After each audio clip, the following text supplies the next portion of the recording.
Doom romance narratives play an important role in society. Not only do they capture audiences, but they also reflect the values and contextual concerns of the time that make such romances destined to fail. Doomed romance narratives are shaped by the values and context of the time it was written. Through different time periods, different values and messages have been communicated through these narratives based on the opinions of the author and common culture and characteristics of that time. This gives us an insight to how various internal and external forces impact relationships and give us the ability to compare these themes and reflect on the values communicated through these stories throughout the history of doom romance narratives. The verse novel We Come Apart by Sarah Crossan and Brian Connigan tells the story of a doom romance from the perspective of the lovers. The verse style in which it is written effectively reflects the cultural values of the time through the characters' dialogue and form of speech. Nico and Jess's connection is greatly influenced by their surroundings. They met each other at a reparation scheme for young offenders. Jess's abusive stepfather is a major external force that greatly contributes to her and Nico's doomed romance. She's uncomfortable at home and hates being there, and the violence that she has experienced throughout the years has damaged her mentally, which reveals to Nico as their relationship becomes closer. She feels as if Nico is the only one who can know her real problems. Nico's father is also abusive and sells scrap metal to make enough money for them to go back to Romania and secure Nico a wife, who he doesn't want to marry. This is also a reason for his and Jess's relationship not working out. Jess wants to get away from her family and away from where she lives, and Nico wants to make something of himself and live his own life, not in Romania with an arranged wife. This is partly what motivates the two to escape together, as well as a possible murder case on Nico's hand and an abusive family that Jess needs to get away from. The way this book is written in verse style shows the personalities of each of the characters, revealing how external forces like their family affect them and give us the perspective from both characters, telling the story through emotion. The cultural norms of modern society is also reflected in the narrative through inserts of text messages, language used, and events that take place.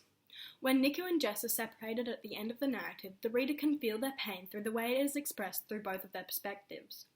As Nico is hiding in the bathroom, counting down the remaining time before his and Jess's escape train is supposed to leave, he says, "Time to set Jess free from me." Once Jess is on the departing train by herself, she says he did this on purpose. He let me leave. They want to have each other, but they can't. The violence which ultimately contributes to the doomed failure of Jess and Nico's romance parallels F. Scott Fitzgerald's The Great Gatsby. Gatsby and Daisy began their romance when they were young and were separated for 5 years when Gatsby had to go and fight for the army. During this time, Daisy meets a wealthy man, Tom, whom she marries. The night before her wedding, she received a letter from Gatsby saying he still loved her and wanted her to wait for him to make something of himself so that they could get married.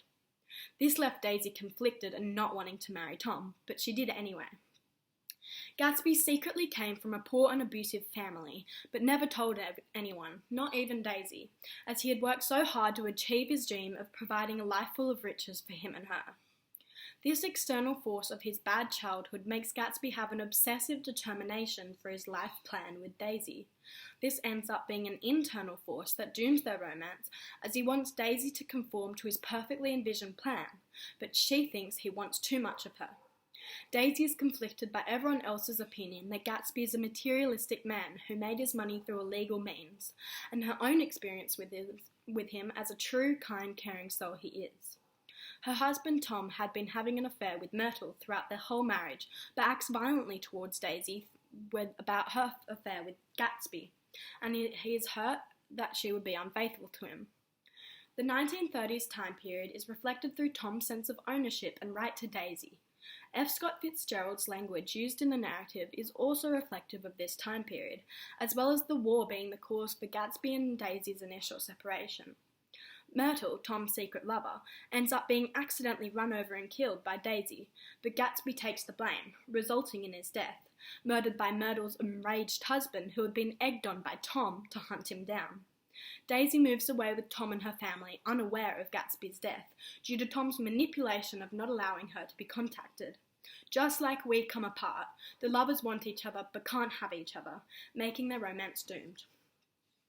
Robert Browning's poem My Last Duchess, written in 1842, greatly reflects the common characteristics and societal beliefs of the time through the theme of objectification of women and the Victorian language it is written in. The Duke and Duchess's romance is doomed mainly from internal forces.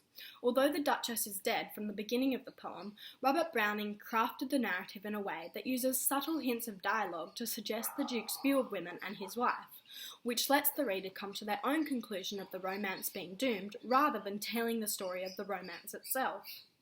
The way in which the Duke talks about his wife as the last Duchess reveals his belief that women are objects to be owned, controlled, then discarded of, which reflects the common belief in Browning's own time, the Victorian era. This could also be interpreted as an external force that contributed to the doomed romance, as societal beliefs influenced the Duke's opinion. The Duke complains that his wife would smile at everyone and appreciate everyone as much as she appreciated him, which he took offence to, as he thought that he should be her priority, and believed she had an inner life of her own. The Duke got rid of the Duchess due to this reason, and she died, although it isn't clear to the reader if the Duke gave this order or not, but we can assume she was assassinated based on the dialogue Browning uses. The Duke prefers his wife as something to look at and show off, hanging her portrait in the living room of his estate for everyone to see. There is no last Duchess in the poem to give her perspective of the romance as she is dead, ultimately showing that the romance is doomed as it no longer exists. I trust that my observations of these three diverse narratives have illustrated that doomed romance narratives written throughout history are influenced by the historical and cultural values of their time and are products of internal and external forces.